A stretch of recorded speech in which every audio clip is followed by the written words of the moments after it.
Bismillahirrahmanirrahim. Assalamualaikum warahmatullahi wabarakatuh. Alhamdulillah wassalatu wassalamu ala Rasulillah wa ala alihi wa ashabihi wa man tabi'alah. Amma ba'du. Faqala Allah ta'ala fil Qur'anil Nadim, a'udzu billahi minasyaitonir rajim. Bismillahirrahmanirrahim. Wa idh qala Musa liqaumi ya qaumi innakum dhalamtum anfusakum bittikhadikumul ijla fatubu ila bari'ikum faqtulu anfusakum dalikum khairul lakum inda bari'ikum fataba alaikum innahu huwa tawwabur rahim. Pemirsa, alhamdulillah tak terasa kita sudah membahas Al-Mausuna ini nomor yang ke-13 ya? 13. Nah, lain kali ini saya kembali ditemani oleh Al-Mukarram Kiai Haji Nur Kholis Ahyad. Assalamualaikum. Waalaikumsalam warahmatullahi wabarakatuh. Pemirsa, sebetulnya tiga asma ini, Al-Khaliqu, Al-Bari'u, Al-Musawwiru, di dalam kitabnya itu disatukan. Karena arti secara umumnya itu hampir sama, ya. Tarodub apa tarodib sih? Tarodub ya. Tarodub itu mirip-mirip atau sama gitu ya. Tetapi sebetulnya kalau kita rinci lebih jauh lagi dari tiga asma ini, dan sekarang kita akan membahas tentang Al-Bari'u. Kalau ini yang menciptakan juga, Al-Bari'u itu Tuhan yang menciptakan, tetapi lebih kepada Tuhan yang menciptakan berlepas kepada interaksi luar. Artinya tidak ada intervensi kepada af'alullah. Dan ini takhususnya lagi untuk Al-Bari'u itu lebih kepada perihalnya atau kondisi keadaannya, bukan kun fayakununya, bukan dari tidak ada kepada ada, tapi kepada setelah diciptakan kepada keadaannya. Atau Pak Nur punya komen lain nggak? Bismillahirrahmanirrahim. Banyak yang menduga bahwa Al-Bari, Al-Musawwir itu adalah dua kata yang sama artinya. Yeah. Karena dilihat bahwa kedua-duanya adalah berangkat dari ijad, mewujudkan. Juga kedua-duanya dalam makna secara harfiah itu sama kan? Yang secara globalnya sama, menciptakan gitu ya. Tapi sebuah nama itu tentunya ada tadi itu ada perbedaan atau gitu, takhusus atau tinjauan. Tinjauan. Ya. Kalau Al-Khaliq itu adalah zat yang menciptakan, otomatis dari tidak ada kepada ada. Kalau Al-Bari itu tadi kata yang bahwa tidak bebas dari intervensi yang lain. Dalam arti juga bisa dikatakan Al-Bari zat yang menciptakan, yang bebas dari mencontoh kepada yang lain. Nanti akan dibahas dalam Al-Badi, zat yang menciptakan tanpa contoh. Jadi tanpa misal, tanpa duplikat, tidak menjiplak. Tidak menjiplak gitu. Nah, demikian. Bahkan kalau kita lihat banyak juga terjemahannya Al-Bari itu adalah yang maha melepaskan. Ada juga yang begitu, itu berarti sudah kepada takhususnya gitu. Nah, demikian sekitar makna, pemirsa. Jadi benar-benar kita harus benar-benar paham ya. Ternyata antara tiga Asmaul Husna ini, Al-Khaliqu, Al-Bari'u, sama Al-Musawwiru. Apa Al-Musawwiru? Ya besok aja untuk Musawwiru. Sekarang kita bicara tentang Al-Bari'u dulu. Cuman yang jelas yang sasarannya itu yang sama gitu. Antara Al-Khaliq dan Al-Bari itu sama sasarannya adalah seluruh makhluk. Nanti yang kita bahas lagi itu khusus segmennya. Sekarang ini ya orang santri itu kan mesti dudukan segatnya apa. Nah, ini adalah isim fa'il, aslinya birwaan. Ya. Biwaan. Hah? Biwaan. Birwan. Baroah. Birwan. Birwan. Birwan. Total tas. Mungkin Birwan ya Ya artinya ya tadi itu. Jadi ini isim apa? Isim fa'il ya. Kemudian, nah ini yang penting. Allah mempunyai mana al-bari'u. Ada hadis kan, takhallaqu bi akhlaqillah. Jadi apa yang harus kita perbuat, harus kita lakukan, karena kita harus berakhlak sebagaimana Allah berbuat. Nah, untuk bari'u ini, maka yang pertama adalah manusia wajib memeriksa keadaan segala hal, perilakunya, apakah tentang kekayaan, tentang kesedihan, tentang kebahagiaan, atau apapun yang ada pada diri kita. Pertanyaannya, kenapa harus kita periksa? Kenapa harus diperhitungkan? Ini maksudnya adalah agar kita senantiasa dalam kondisi ibadah dan jauh dari perbuatan maksiat. Sebab Allah telah mengatur segalanya bagi kita itu sendiri. Jadi mungkin kalau orang sudah bisa mengaplikasikan al-bari'u ini, mungkin masuk kepada definisi waliullah, man tawalat ta'atuhu, orang yang senantiasa tiada henti taat kepada Allah. Dan itu yang kita inginkan sebetulnya. Tapi ya, macam saya sih nggak kesampaian mulu gitu. Tapi paling tidak kita periksa gitu. Nah, dalam hal ini kita sebelum yang sampaikan betapa membantunya konsep kalimat thayyibah, atau Pak Nur ada punya konsep lain tentang ini? Jadi kalau takhalluq dari asma al-bari itu harus memeriksa secara luas, memeriksa kepada keadaan dari pribadi,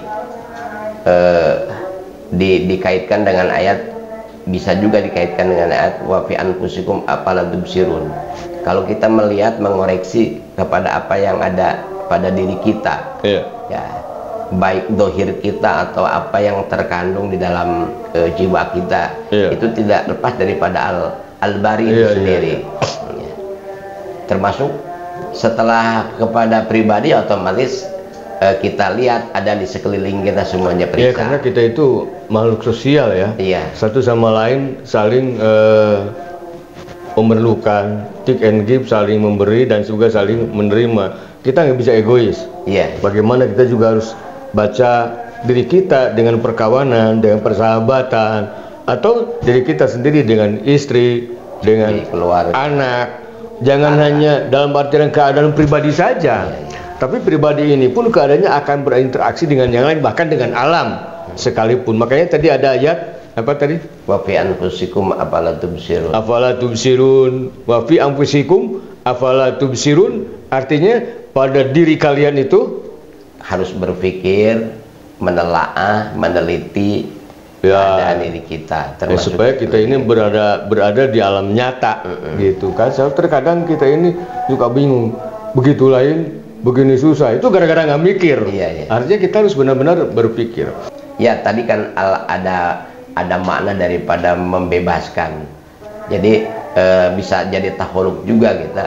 Ketika kita sudah menelaah apa yang ada pada diri kita, ada pada orang lain, al-bari'u membebaskan apa yang menjadikan beban kita terhadap diri, terhadap orang lain, atau mungkin orang lain menjadikan beban kita. Hati itu harus, kata Sunda itu harus plong ya, harus bebas, plong, gitu. Harus bebas. Jangan menjadikan beban hidup. Gitu. Baik beban hidup, tapi intinya beban diri dalam rangka ibadah. Dengan ganyal gitu. Can sholat ya, terus bebaturan sholat gitu kan. Sholat. Itu mungkin dari keadaan baca situ dia udah sholat apa belum sih? Gitu. Kadang kalau kita mau orangnya mampu, dia tuh sholatnya bener apa enggak sih? Ya, selalu kita teliti dalam kerangka ibadah, karena Allah ciptakan segala sesuatu itu tidak ada yang main-main, karena memang hidup bukan main-main dan bukan mainan. Nah, salah satu teknik cara di dalam memeriksa atau mengevaluasi hal ini, maka kita perlu mengaplikasikan kalimat thayyibah pada setiap aktivitas kehidupan agar senantiasa dalam kondisi ibadah dan tidak pernah berbuat maksiat kepada Allah, yakni man tawalat ta'atuhu. Nah ini kalau menurut fikih itu yang disebutkan waliullah itu adalah man tawalat ta'atuhu, yang senantiasa tidak pernah berhenti dari taat kepada Allah Subhanahu wa taala. Tentu saja taat ini juga bukannya melaksanakan perintah, juga menghindar apa yang dilarang oleh Allah Subhanahu wa taala. Dalam hal ini berarti kalau mengacu kepada kalimat thayyibah itu ada 4 hal yang mesti kita teliti. Iya, iya. La ilaha illallah, la mawjuda illallah. Di sini Pak Nur ada 2 sisi mata uang. Ibarat 2 sisi mata uang, di satu sisi akidah, di satu sisi adalah syariat. Akidah bahwa apapun yang terjadi, yang menjadi, yang terbukti itu tidak lepas dari kudrat dan iradat Allah, tidak lepas dari bariun Allah. Sedih disedihkan oleh Allah, bahagia dibahagiakan oleh, bukan oleh siapa-siapa. Hanya terkadang Allah memberikan kebahagiaan pihak orang lain, atau orang memberikan kebahagiaan melalui hal lain, dapatkan kekayaan umpamanya, atau terkabulnya apa yang diharapkan, mendapatkan jabatan umpamanya. Allah memberikan kesedihan, ya itu juga nggak ujuk-ujuk sedih gitu kan, pasti dengan melalui sabab syariat gitu. Jadi ini bagian dari arkanul iman wabil qadari khairihi wa syarrihi minallahi ta'ala. Yang kedua, ini kan sisi akidah. Yang kedua sisi syariat. Ini jadi saya jadi teringat, ternyata ayat yang paling pertama disampaikan kepada Kanjeng Nabi Muhammad SAW itu bukan perintah sholat, zakat, bukan perintah puasa atau ibadah haji. Tapi perintah yang pertama adalah Iqra. Iqra, membaca. Nah, pemirsa, yang dimaksud dibaca di sini, Iqra di sini bukan Iqra kayak begini huruf aja, bukan. Iya. Tapi yang dimaksud Iqra di sini baca itu, makanya Kanjeng Nabi berkali-kali bertanya, apa, bagaimana cara membaca. Nah, menganalisa. Ya, menganalisa. Ternyata yang dibaca itu ya alam, ada 4 sebetulnya. Kalau kita sebetulnya banyak, hanya kalau kita simpulkan itu, kalau ayahanda wajengan kejorapan di dalam nadomnya itu, di dia kieu ayeuna abdi. Pertama kalau sudah akidah, tapak damal Allah, atas kudrat iradat Allah, baroahnya siapa juga? Allah. Nah, Iqra bismi rabbik. Jadi baca yang pertama di dia, itu adalah tempat. Ya, macam saya Diuk di sebelah kanan dan Kinur sebelah kiri.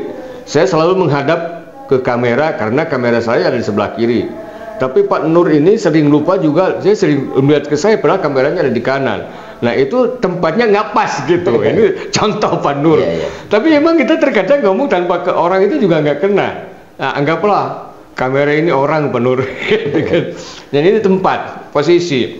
Ya, kita juga sering berpindah tempat, ada dingin, ada panas. Atau ketika kita duduk dengan orang tua, masa harus sejajar?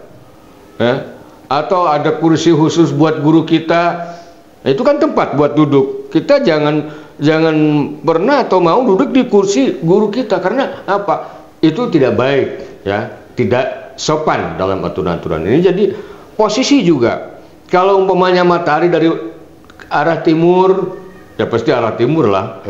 Nah, kalau kita berangkat, kalau kita bepergian kendaraan, kalau pagi ke timur, wah itu pasti kita kepanasan. Tapi kalau siang, nah ke timur enak, gitu. Artinya mata kita itu, ini pentingnya apa? Tempat. Atau juga dalam hal itikaf. Malah itikaf nggak di masjid, nggak sah. Walaupun gedung sigrong, walaupun masjidnya kecil, bisa dipakai itikaf. Berikutnya adalah di dia situasi. Ada sesuatu yang menghimpit ke diri.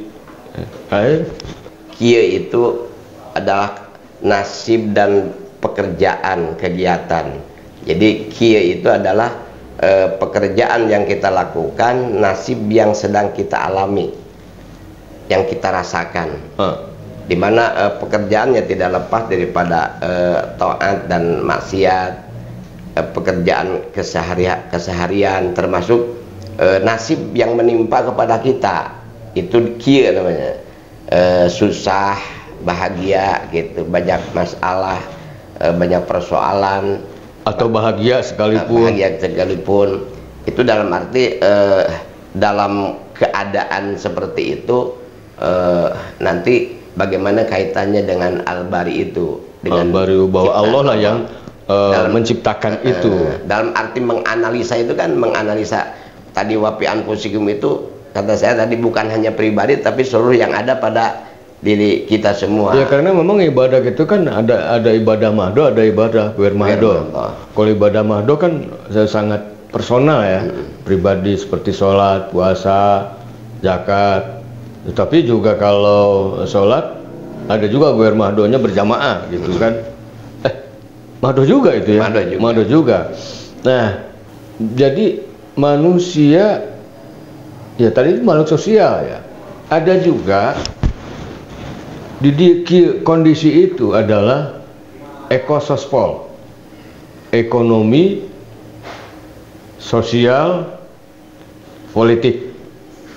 Sosial, karunya, tekarunya, oh saya mau benghar, saya mau pakir, saya mau sangsara, saya mau bagja, dan sebagainya. Itu juga harus dibaca. Semua itu, baik kebahagiaan atau kesusahan, kesulitan, harus tetap lama Buddha ilallah menjadi ibadah. Kalau kemarin lalu saya mendengar ada saya Al-Mukarram Kiai Haji Abdul Aziz Afandi, bahwa apapun yang sampai terjadi pada diri kita yang bariun diciptakan kondisi kepada kita itu, kalau menyakitkan atau membahagiakan, menyenangkan, baik menyenangkan ataupun menyakitkan, itu adalah bahan baku. Iya. Bahan baku bagaimana kita bisa mengemas menjadi produk ibadah. Sedih, bagaimana kesedihan ini diolah menjadi produk ibadah. Senang, bagaimana kesenangan ini menjadi produk ibadah. Jadi jangan terpaku dengan produknya. Nah, jangan terpaku dengan kayunya. Tapi kayu ini mau dibikin apa? Mau bikin berharga, bernilai tinggi, atau akan dijadikan kayu bakar? Tergantung kitanya bagaimana mengolah. Begitupun dengan kebahagiaan dan juga kesedihan, itu adalah bahan baku dan ibadah mendekatkan diri kepada Allah Subhanahu wa taala. Maka oleh itu mari kita pandai-pandai mengolah kesedihan, kebahagiaan, kondisi kita menjadi lahan ibadah. Jadi syariah. Ya. Kalau sedih, kalau susah, gimana kita harus bersikap? Kalau bahagia, dapat kekayaan, bagaimana kita harus bersikap? Ya, sedianya dikasih zakat, atau kalaupun tidak zakat, infak, sedekah. Yang seperti di pesantren Betul ini, jujur pemirsa, saya ini lagi bingung banget sama dengan Kinuralis. Dari santri 3.000 orang, tiba-tiba mendadak nambah 4.000 jadi 7.000. Sarana dan prasarana, masya Allah. Pemirsa kalau melihat sholat tarawih, lucu.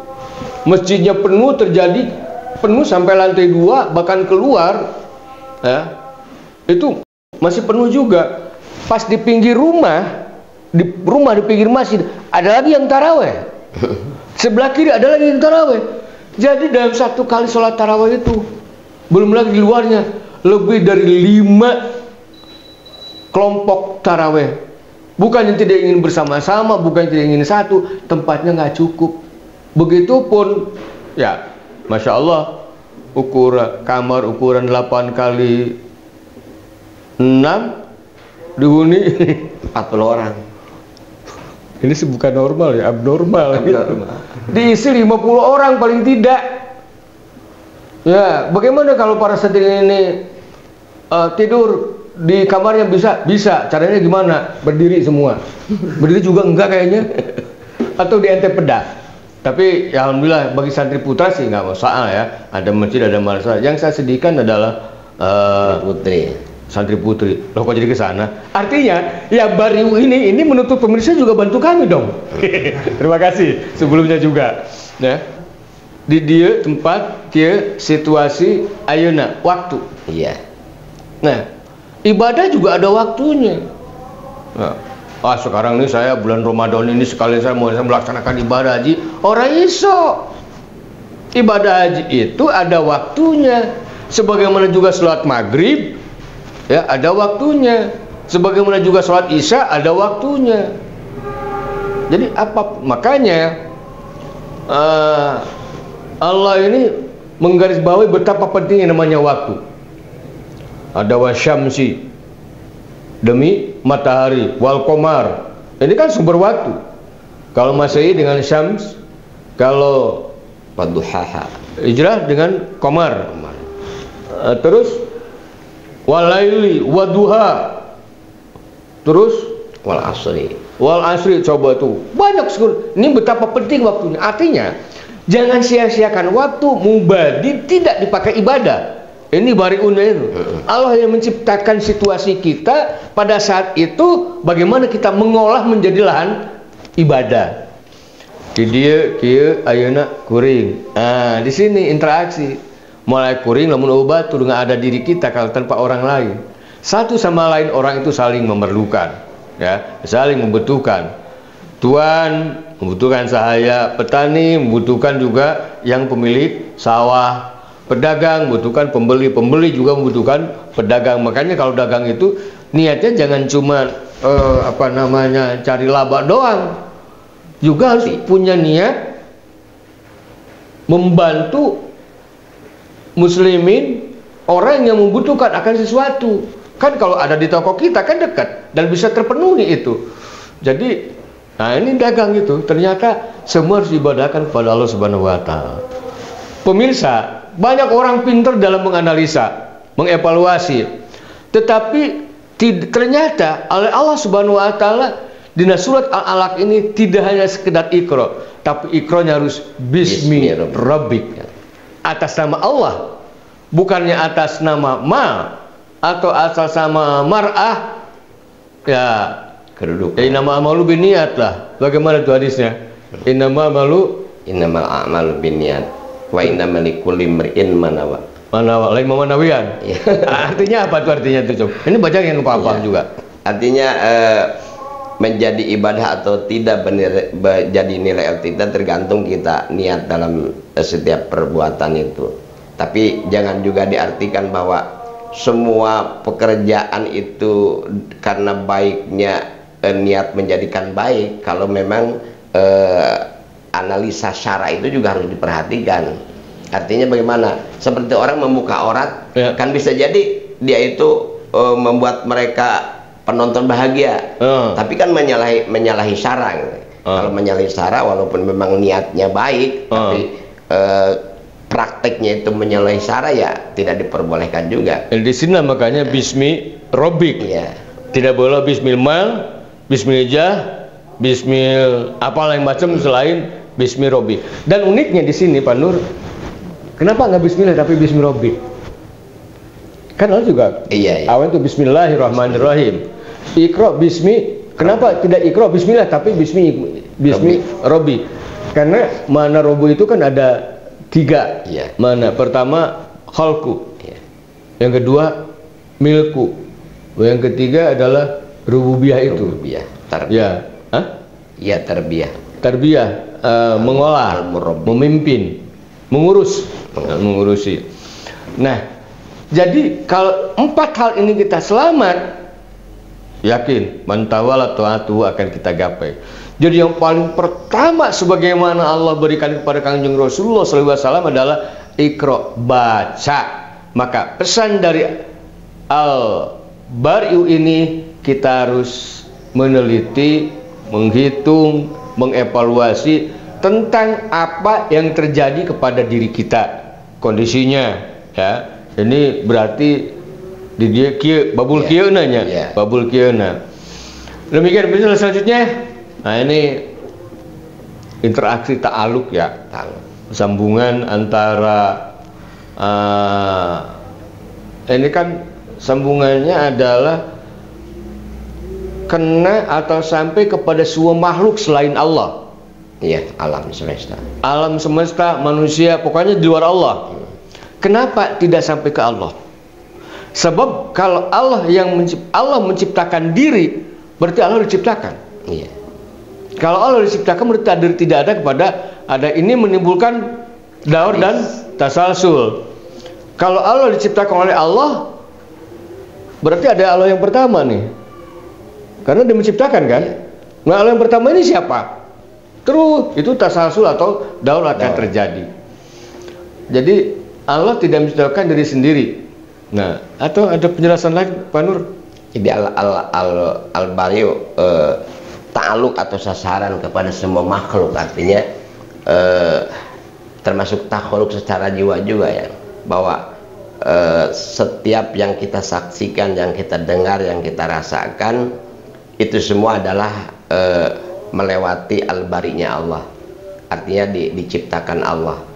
Nah, nanti tadi berbicara tentang persoalan apa yang tadi yang sebelum tadi apa? Ta'aluk sasaran gitu.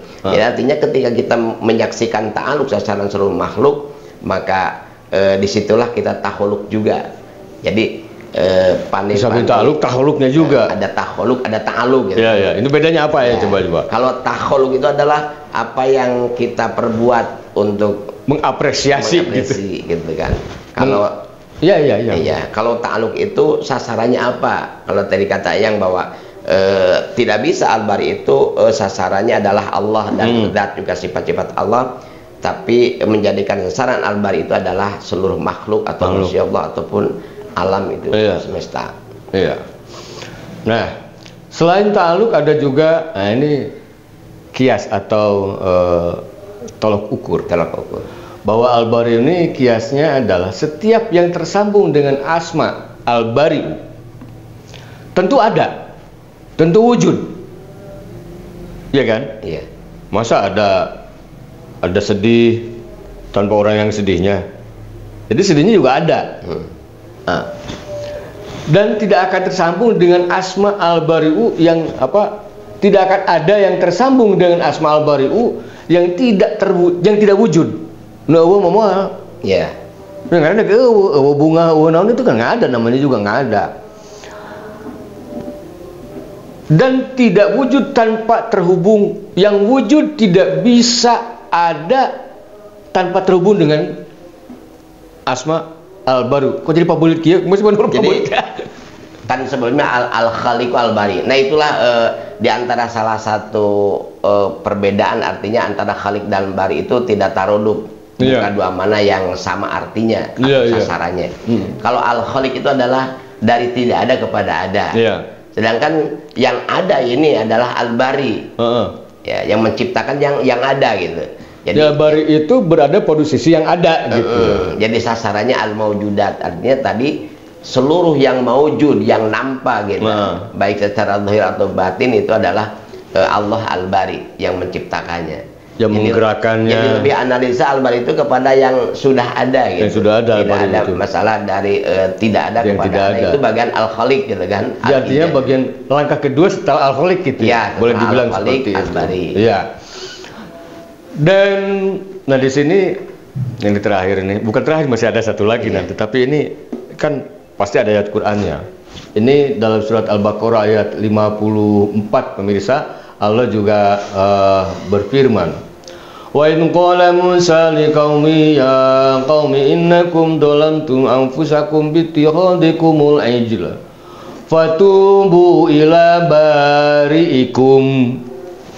Hendaklah tobatlah kepada Tuhanmu al-bari. Al-bari ini nama Allah kan, Asmaul Husna.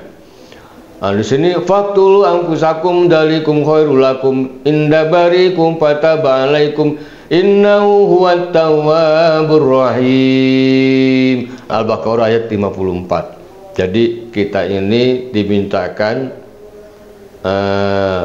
bertaubat kepada Allah Subhanahu wa taala.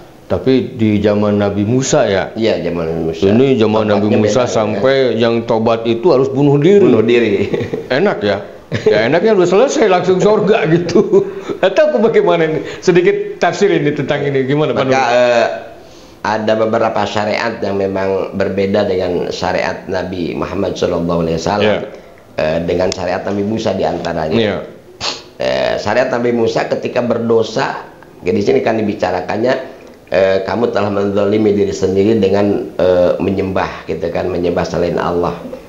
Maka disuruh tobat oleh Allah dengan cara membunuh diri. Jadi bunuh diri syariat anfusakum, bunuh diri selesai itu. Selesai. Tobatnya, enak gitu kan? Jadi enak dong, langsung masuk surga gitu kan. Sedangkan syariat Nabi Muhammad SAW justru membunuh diri itu adalah dosa besar. Dosa besar. Bisa nah, di sini pemirsa, terhadap nabi-nabi yang lain kita perlu iman. Ya, iman. Percaya bahwa Nabi Musa adalah Nabiullah, Adam Nabiullah, Ibrahim Nabiullah, Isa Nabiullah, Sis Nabiullah, terus yang lain-lainnya juga itu harus kita imankan, kita percayai bahwa itu adalah utusan Allah, Nabi. Nah, utusan Allah, Nabiullah, Rasul Allah. Tetapi tasdik hanya satu. Iya, iya. Syahadat. Jadi, jangan disyahadatkan. Jangan disyahadatkan. Kalau syahadat tetap asyhadu anna Muhammad dan Rasulullah. Nggak boleh asyhadu anna Ibrahim Rasulullah. Walaupun memang Nabi Ibrahim adalah Rasul, tapi kita tidak mengikuti jejak langkah Nabi Ibrahim, ya, tetapi ikutnya ada kepada Nabi Muhammad. Walaupun ada titik sama. Ibadah haji kan pemulanya Nabi Ibrahim alaihissalam dengan Nabi Ismail. Lalu oleh Kanjeng Nabi Muhammad direschedule, disamakan. Mungkin ada juga perbedaan ya dalam segi seluruhnya. Nah, di sini ketika kita melaksanakan haji bukan taat kepada Nabi Ibrahim tapi taat kepada Nabi Muhammad SAW. Makanya raditu billahi robba wa bil islami dina wa bi Muhammadin nabiyya wa rasula. Tidak boleh wa bi Ibrahim nabiyya wa rasula. Hanya sebut iman. Nah, jadi masing-masing rasul punya hukum sendiri-sendiri, bahwa syariatnya sendiri-sendiri. Tapi itu berlaku bagi Nabi Musa. Nah, zaman Nabi Musa hendak tobat bunuh diri. Tapi di syariat Nabi Muhammad, Nabi kita, bunuh diri adalah kufur malah. Bukan dosa besar tapi juga kufur. Bisa menimbulkan kufur. Bisa menimbulkan kepada kufur. Waduh. Ini pemirsa. Nah, berikutnya. Ini rahasia dikasih tahu ya. Asrornya amaliyah doa yang kita bisa baca dalam asma ya bari'u itu. Lengkapnya adalah ya bari'un nufusi bila misali khola min gairi. Wahai yang menciptakan tanpa teladan dari yang lain. Ya Allah menciptakan itu bukan mencontoh. Yang itu harus dalam jiwa kita ya. Ya bari'un nufusi bila misalin khala min ghairi. Nah, ini istimanya, amaliyahnya adalah yang pertama jiwa dulu, hati. Wajib mengiktikalkan dengan jazim. Jazim itu pasti, nggak ragu. Ya. Kepada mana al-bari'u, sehingga disunatkan berusaha memiliki rasa bahwa selamanya menjadi asar asma al-bari'u. Jadi kita perilaku kita ini jelek, kita ini baik, tapi sebetulnya kalau untuk yang jelek-jelek nggak boleh dikalahkan. Apa tuh? Ada dalil. Ma'asoba min hasanatin. Itu keterangannya gimana? Mana asoba? Ma'asoba min hasanatin fa min Allah, ma'asoba min sayatin fa min nafsi.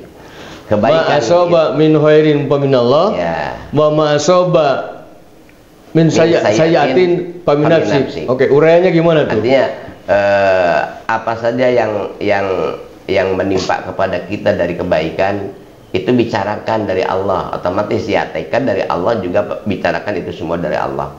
Adapun wa ma'asoba min sayatin fa min nafsi, apa yang menimpa kepada dirimu dari keburukan, artinya tidak sesuai dengan keinginan, tidak sesuai dengan rencana, maka katakan itu dari dirimu. Ya, bukan berarti itu bahasa syariat ya, bahasa moral, bahasa akhlak, adab, kesopanan. Dan memang kalau kita semua diserahkan kepada Allah, yang buruk-buruk, ini juga dari Allah, akhirnya kita tidak berbuat perbaikan. Tapi kalau kita akui ini kesalahan, maka kita akan meneliti kembali kepada tugas dari Al-Bari'u itu, bahwa kita ini harus menganalisis, menalungtik ya, menganalisa perilaku ini, sehingga dengan demikian bisa ada, kalau ditemukan masalah-masalah, berada perbaikan. So, manusia itu tidak akan lepas dari masalah, dan justru kerja itu menyelesaikan masalah. Kadang orang bilang kerja no problem, dia bohong, nggak kerja itu. Kalau dibilang no problem berarti dia nggak kerja. Kerja justru karena Allah problem itulah yang kita hadapi. Tetapi kalau semua diserahkan kepada Allah, tidak akan dihadapi, cuek aja ya. Makanya kita tidak akan maju-maju kalau selalu berpikir seperti itu. Yang kedua, istimewanya adalah ya bari'u. Khasiatnya penur. Nah, coba dah kita nonton khasiatnya tadi kitab. Khasiatnya bila mana dibaca ini, khasiatnya adalah untuk keselamatan ya. Keselamatan ini dibaca bisa 7 kali ya, setiap hari 7 kali. Selama 7 hari. Selama 7 hari. Setiap harinya 100 kali 100 kan? kali. Dibaca 100 kali selama 7 hari. Berarti 700 kali. 700. Ya, 700 kali. Itu apa padilannya itu? Akan mendapatkan kekayaan. Ya, Allah berikan kesugihan gitu. Sugih itu kaya. Jadi sugih ini bisa sugih memang hartanya berlimpah, atau sugih hatinya. Terkadang hartanya berlimpah, tapi tidak fakir melulu. Nah, ada lagi orang biasa-biasa saja, petani biasa saja, tukang beca begitu saja, tapi hatinya begitu kaya. Ya. Tapi banyak orang juga, itu orang-orang koruptor kan begitu, dia itu fakir sebetulnya. Iya. Karena dia selalu nyorongot bahasa Sunda. Maka kalau mendawamkan Al-Bari itu bukan hanya sugih secara zahir, kaya secara fisik, tapi juga diberi keselamatan. Jadi berarti ada 3 nih. Satu, diberikan keselamatan dari banca bahaya. Yang kedua, diberikan sugih kekayaan faktual, harta berlimpah, juga sugih hatinya. Ini yang parah itu kan harta berlimpah, hatinya nggak sugih-sugih. Alhamdulillah pemirsa, akhirnya Asmaul Husna ke-13 ini cukup selesai juga, dan kita nantikan yang ke-14. Mudah-mudahan ada manfaat. Saya dan Al-Mukarram Kiai Haji Nurul Sahyad bermohon diri, dan kita jumpa lagi pada asma berikutnya. Terima kasih. Assalamualaikum warahmatullahi wabarakatuh.